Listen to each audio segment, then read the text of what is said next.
First wave का मुकाबला पूरी मजबूती के साथ किया और सेकंड वेव वर्तमान में हम सबके सामने चुनौती देते हुए खड़ी है। देश के अंदर सबसे बड़ी आबादी का राज्य होने के नाते उत्तर प्रदेश पूरी मजबूती से इस लड़ाई को लड़ रहा है। फर्स्ट वेव में आदरणीय प्रधानमंत्री जी ने कुछ मंत्र दिए थे कोरोना से लड़ने के लिए कि ट्रिपल ट्री पर हमें ध्यान देना पड़ेगा, trace, test and treat. Early and aggressive campaign के माध्यम से हम इस लड़ाई को बहुत मजबूती के साथ आगे बढ़ा सकते हैं। फर्स्ट वेव में यह आशंका व्यक्त की थी विशेषज्ञों ने कि उत्तर प्रदेश में एक्टिव केस 1 लाख से ज्यादा जाएंगे और उत्तर प्रदेश ने एक्टिव केस 67,000 पर नियंत्रित करी थी और फर्स्ट वेव में जो यहां पर प्रतिदिन आने वाले जो मैक्सिमम केस थे वो 7,200 तक पहुंचे थे। सेकेंड वेव जब आई महाराष्ट्र के अंदर, दिल्ली के अंदर, जब पॉजिटिविटी बहुत ज्यादा बढ़ गई तो दुनिया के विशेषज्ञों ने, देश के भी विशेषज्ञों ने आशंका व्यक्त की कि महाराष्ट्र और दिल्ली की स्थिति थी, उत्तर प्रदेश तो आबादी का सबसे बड़ा राज्य है, इसकी क्या स्थिति होगी। और उन्होंने आशंका व्यक्त की थी कि 25 अप्रैल से लेकर के 10-15 मई के बीच में 1 लाख केस प्रतिदिन उत्तर प्रदेश में आएंगे।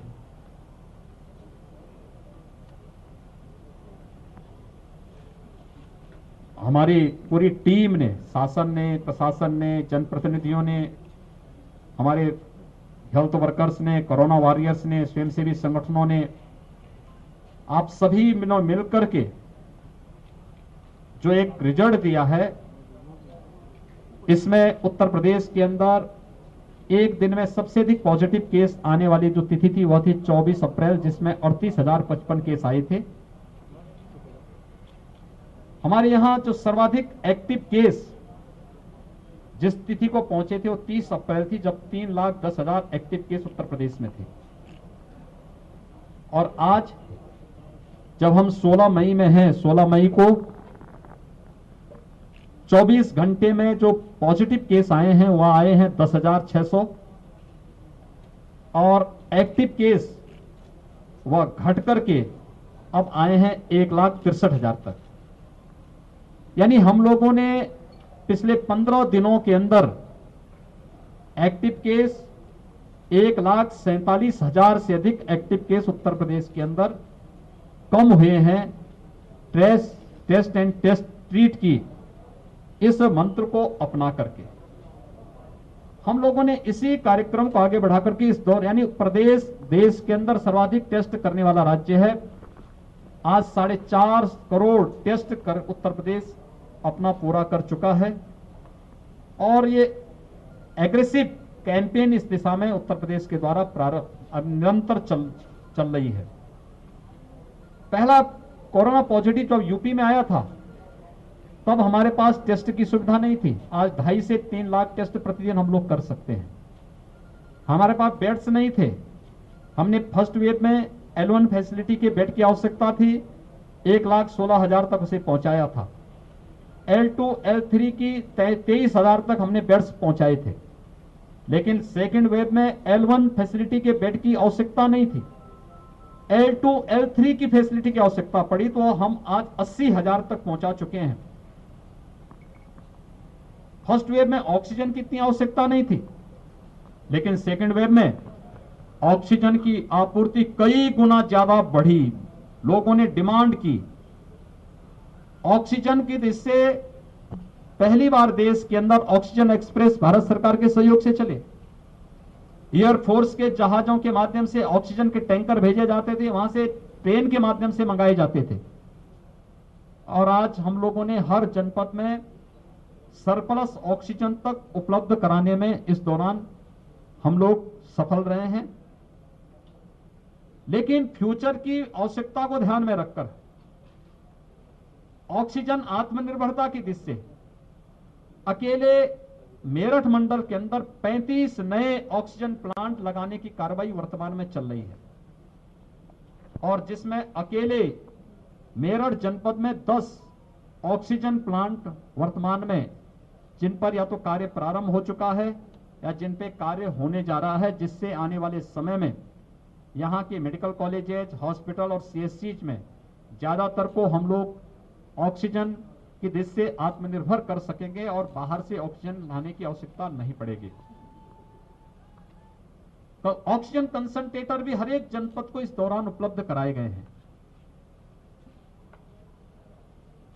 एक आशंका जो व्यक्त की जा रही है वह 2-3 चीजों को लेकर, एक गांव में इन्फेक्शन की दृष्टि से उत्तर प्रदेश ने 2 मई से ही इसके बारे में एडवाइजरी जारी कर दी, जिसमें निगरानी समितियां स्क्रीनिंग का कार्य कर रही हैं, हर लक्षण युक्त और संदिग्ध व्यक्ति को मेडिकल किट उपलब्ध करा रही हैं, उनकी सूची ICCC के साथ दे करके फिर ICCC से रैपिड रिस्पांस टीम वहां जाकर के एंटीजन टेस्ट करती है, उन्हें मरीज के लक्षण के अनुसार हॉस्पिटलाइज करना, क्वारंटीन सेंटर में रखना या होम आइसोलेशन में रखना, इन सब पर कार्य हो रहा है।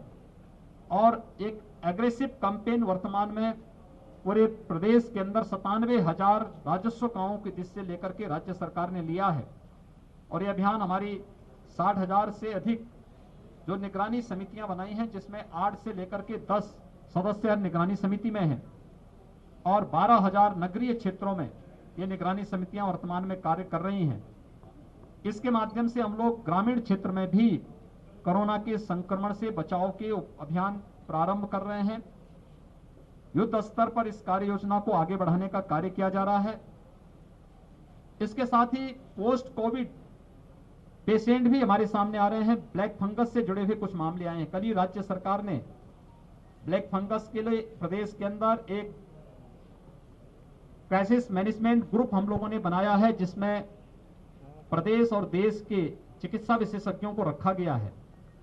ये सभी ग्रुप इन सभी मुद्दों पर चर्चा करता है। सेकेंड वेव कैसे हम इसको फेस कर सकते हैं, थर्ड वेव में हमें क्या करना है, ब्लैक फंगस के लिए हमारी क्या रणनीति होनी चाहिए। कल उत्तर प्रदेश ने इसकी एडवाइजरी पूरे जनपदों में जारी कर दी है। इसकी लाइन ऑफ ट्रीटमेंट क्या होगी, क्या सावधानी बरतनी चाहिए, किसी भी पेशेंट के बारे में जो हाई रिस्क कैटेगरी पहले वेव में कहा जा रहा था कि मधुमेह से जुड़े, डायबिटीज से जुड़ा हुआ पेशेंट, उसको क्या सावधानी रखनी चाहिए, या हाई रिस्क कैटेगरी से जुड़े हुए लोगों को क्या सावधानी रखनी चाहिए, इन सभी को लेकर के कल एक व्यापक एडवाइजरी जारी की है। और इसके लिए भी मुफ्त में उपचार की व्यवस्था हर एक जनपद में बनाने की कार्रवाई के निर्देश दिए गए हैं। इसके साथ ही वैक्सीनेशन के कार्यक्रम को आगे बढ़ाने और थर्ड वेव को रोकने के लिए भी राज्य सरकार ने अपनी व्यापक रणनीति बनाई है। 45 से ऊपर के लोगों को भारत सरकार मुफ्त में वैक्सीन उपलब्ध करवा रही है, और मुफ्त में वैक्सीन उपलब्ध करवाने की इस कार्रवाई के साथ प्रदेश में अब तक हम लोगों ने 1.5 करोड़ लोगों को वैक्सीन हम दे चुके हैं। 18 प्लस में मेरठ जो कमिश्नरी है, इसमें 50,000 यूथ को अब तक वैक्सीन दिया जा चुका है। वैक्सीनेशन का एक कार्यक्रम हम लोगों ने फेज वाइज 18 प्लस के लिए फेज वाइज प्रारंभ किया है। पहले 9 जनपद जो सर्वाधिक एक्टिव केसेस जहां थे, पॉजिटिविटी ज्यादा थी, उन पे किया। फिर सभी नगर निगमों में हमने इसको लागू किया। अब सभी नगर निगमों के साथ ही हर कमिश्नरी मुख्यालय पर भी हम लोग कल से 23 जनपदों में 18 प्लस का वैक्सीनेशन का कार्यक्रम प्रारंभ होने जा रहा है। युद्ध स्तर पर इस कार्यक्रम को आगे बढ़ाने के साथ ही प्रदेश सरकार ने एक व्यापक रणनीति बनाई है, जो कि कोरोना कर्फ्यू को 1 सप्ताह के लिए आगे बढ़ाने का कार्य हुआ है। इस दौरान राज्य सरकार ने उन सभी लोगों को, 15 करोड़ लोगों को, जो पात्र गृहस्थी के, अंत्योदय के कार्ड धारक हैं, लेबर क्लास के लोग हैं, जरूरतमंद हैं, ऐसे लगभग 15 करोड़ लोगों को मुफ्त में राशन उपलब्ध कराने की 3 महीने का मुफ्त में राशन उपलब्ध कराने के कार्य को आगे बढ़ाया है। यह राशन प्रधानमंत्री गरीब कल्याण पैकेज के अतिरिक्त होगा। प्रधानमंत्री गरीब कल्याण पैकेज में एक यूनिट में 5 किलो खाद्यान्न निःशुल्क उपलब्ध कराया जा रहा है। उसके अतिरिक्त ये खाद्यान्न उसके अतिरिक्त होगा। इसके अलावा स्ट्रीट वेंडर, रिक्शा चालक, ई रिक्शा चालक, जितने भी लेबर संगठित और संगठित क्षेत्र के जितने भी लेबर हैं, हमारे नाविक हैं, कुली हैं, पल्लेदार हैं, मोची हैं, नाई है, धोबी है, इन सभी लोगों को भी जो प्रतिदिन कमाते थे और उससे अपने परिवार की आजीविका चलाते थे, उनको भरण पोषण भत्ता भी देने की व्यवस्था राज्य सरकार ने कल इसको स्वीकृति दी है। और हर एक जनपद में हम लोगों ने इसके व्यापक योजना बना करके इसको लागू करने का कार्य किया है। थर्ड वेव को रोकने के लिए भी अभी से कार्य योजना हमारी प्रारंभ हो चुकी है। स्वच्छता, sanitisation, fogging, high risk category को अवेयरनेस के लिए जागरूक करना और अवेयरनेस के व्यापक कार्यक्रम को आगे बढ़ाना। पब्लिक एड्रेस सिस्टम के माध्यम से लगातार लोगों में अवेयरनेस के कार्यक्रम को आगे बढ़ाने की कार्रवाई चल रही है। हर एक जनपद में, मेडिकल कॉलेजेस में, डिस्ट्रिक्ट हॉस्पिटल में हम लोगों ने एक व्यवस्था की है कि वहां पे एक पीडियाट्रिक का आईसीयू का निर्माण अभी से प्रारंभ हो जाए। उत्तर प्रदेश के पास इंसेफ्लाइटिस से लड़ने का अनुभव है।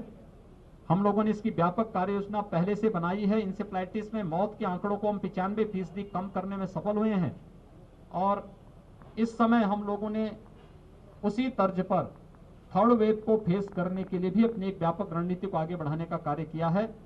हमारी जो प्रदेश के अंदर विशेषज्ञों की समिति है वह निरंतर इस पर कार्य कर रही है। भारत सरकार के मार्गदर्शन में, भारत सरकार के सहयोग से हम इसको भी नियंत्रित करने में सफल होंगे। मेरी आप सबसे भी अपील होगी कि इस महामारी से लड़ने में एक बहुत बड़ा रोल अवेयरनेस का होगा और मीडिया का बहुत बड़ा रोल हो सकता है पब्लिक अवेयरनेस में। हाई रिस्क कैटेगरी से जुड़े हुए लोग जो पहले चरण से ही, पहले फर्स्ट फेज से ही कहा जा रहा है कि फर्स्ट वेव के समय की हाई रिस्क कैटेगरी के लोग बाहर ना निकले, जिन्हें ब्लड प्रेशर है, जिन्हें शुगर है, जो कैंसर के रोगी हैं, जो हार्ट के पेशेंट हैं या किडनी के पेशेंट हैं, वे घर से बाहर ना निकले, घर में भी मास्क लगा करके चले। गर्भवती महिलाएं हैं, 60 साल से ऊपर के लोग हैं, 10 साल से नीचे के बच्चे हैं, कम इम्यूनिटी के लोग हैं, ये लोग घर के बाहर ना निकले। शेष अन्य लोगों को निकलना ही हो तो मास्क लगा करके चले। मास्क और 2 गज की दूरी का पालन करें। किसी वस्तु को छू रहे हैं तो सैनिटाइजर से हाथ साफ कर लें या साबुन पानी से साफ करें, हाथ साफ करें। इन सभी नियमों के बारे में अगर पब्लिक को हम अवेयर कर सकें, जागरूक कर सकें, तो एक बहुत बड़ा कार्य जो है कोरोना को रोकने की दिशा से और उसकी चेन के संक्रमण की चेन को ब्रेक करने में हम लोग काफी हद तक सफल हो सकते हैं।